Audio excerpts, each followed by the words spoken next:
Ето отвънка още веднъж. Ето тази е 3750 подвижен покрив и 4 страни с комарници. Доста добра цена. Кажа, докато съм тук, разликата в материала. Вижте как изглежда блестящо. И вижте как на светлината, където има светлина, изглежда като на точки. Това е защо има разлика в качеството. Това е по-евтиния материал. Ето е системата. Системата е ръчна. Въртиш тук и става на цяла стена. Ето това е как се получава да стане стена. Въртиш обратно и се получава, ето как се върти, и се получава да се отваря. Нали? Ето тук другата част, тя е плътна и по същия начин. Завъртам насам и го отварям. Ето го как е. И това е втори вид система за ръчно отваряне. И ето това тук, като се натисне, ето така, и се затваря. Ще ви покажа тук най-скъпата система. Нали? Ето вижте профила какъв е. Плосък е, не е като не е така. Тя също само се върти. Ето, ето вижте как е направено. Тук има скрин. И те са го направили, ето тук има и екранче. Това е най-скъпото изпълнение, има климатик вграден вътре. И осветлението. И сега като се затвори, ще ви покажа с по-широки ламели, има странично осветление цветно, нали? И има, ето го как се получава да е двойно, това, което говорите. Но тук е с стъкло двойно, това с стъкло. Направя коментар за това, което си представяте също за двойната система. Ето е двойната система, но за какво е направена? Тя е направена специално за стъкло. Ето го как се отваря стъклото. И това стъкло, нали, ето го как работи. Това може да работи само с този профил. Ето го това тук.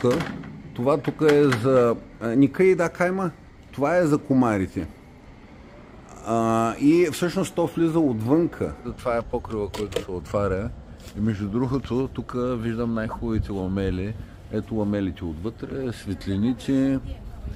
И те са ги направили, просто тук са сложили отвънка пред фабриката няколко различни вида. Ще се разходя и така да се види лекичко. Ето тук имат със стъкло. И ето между другото една от системите, как са направили тук, да се отваря. Това се вдига. И вероятно ще ни демонстрират сега. Може би тук с копче са го направили. Не знам дали е включено. И ето го тук е вдигнато. Ето го как се е вдигнало. Това пък е друга система, която всъщност ние не сме гледали.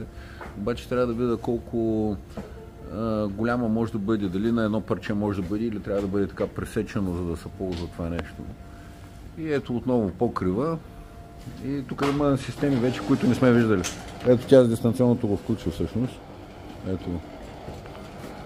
Да, точно това, което искахме. Е задната страна. Всъщност те имат няколко начина даже, по които са го направили. Тук са сложили един обикновен ключ, който може и с ключ, може и с дистанционно. И ето, те са направили няколко дизайна, които всъщност може да са ви интересни. Ето тук горе как се регулира. Ето го, завърта се и става плътен покрив. Фаншуей да, не влиза вода. Ето този е варианта, който хем се завърта, хем се движи. Качеството изглежда много хубаво. Това е как се произвеждат перголите. И това е алуминий. Алуминиев прах. Много сериозен струк имат. Дела за пакетиране. Ето тук правят дървени съндъци за тия перголи.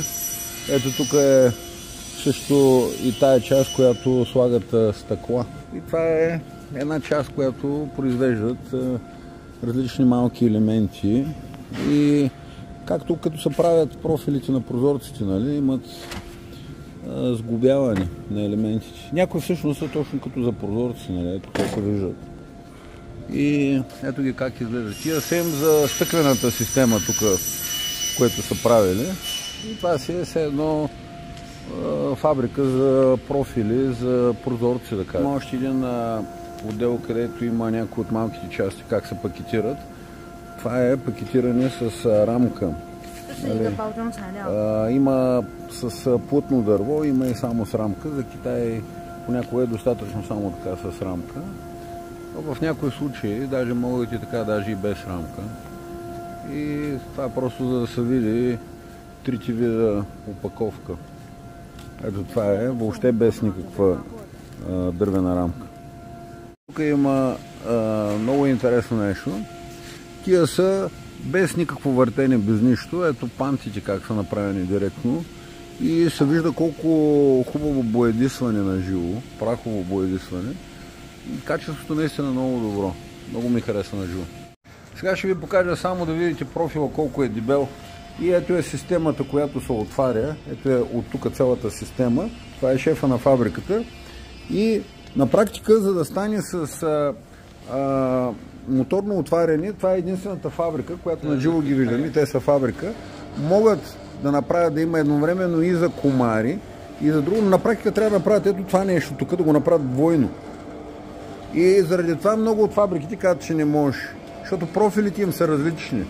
И имат много хубав завършек тук отгоре, светлини имат много хубави, въобще много сериозна фабрика. Ето го за комарите и ето го това. И те казват, че всъщност профила трябва да е двоен, два пъти по-дебел. Ето сега ще ги демонстрират двете едновременно, едно до друго. Тук са прекъснати, примерно на 3 на 4 метра могат да имат колони, но понеже са с плътни ламели, те всъщност нямат нужда да има колони. И може да бъде само едната система, само другата или двете едновременно, просто ще имат двоен профил. Ето тук е с дървесен цвят и тук има стъкло и сега той ще покаже система за затваряне, която е с отварящи врати и всъщност това е един от вариантите. И с дървесен цвят също и покрива. И тук също профила е дебелия профил.